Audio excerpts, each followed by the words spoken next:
Eduardo Palacios. Eduardo, ¿cuánto hace que es usted guía? 14 años cumplo este año ya. Pasa el tiempo. ¿Y dónde estamos acá?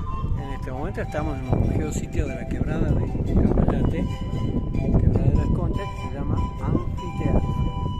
El anfiteatro natural, uno de los más importantes que se conocen, el cual tiene una acústica igual o superior al 60% la acústica del Colo. Así que estamos en un sitio geológico realmente muy lindo y turístico también, por supuesto.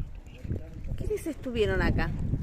Y acá pasaron figuras muy grandes del folclore, chalchaleros, Ari Ramírez, Mercedes Sosa, Leo Gieco, por nombrar solamente algunos, La Sole, Abel Pintos, Luciano Pereira, que no me acordaba hace rato, pero bueno, pasaron grandes personalidades del folclore acá.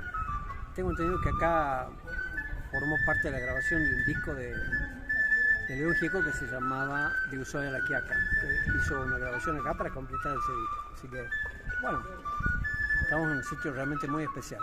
¿Cómo es la acústica? ¿Cómo son las paredes donde estamos ahora? Lo que ustedes están viendo es roca y arena, básicamente rocas, podríamos llamar sedimentarias, que sufren aplastamiento. Esa inclinación que ustedes ven, estas líneas que ustedes ven inclinadas a 45 grados, forman un plegamiento de origen tectónico que se llama plegamiento inclinado.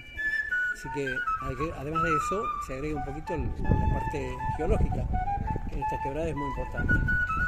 ¿Cuántos años acá? ¿Cuánto tiempo tiene?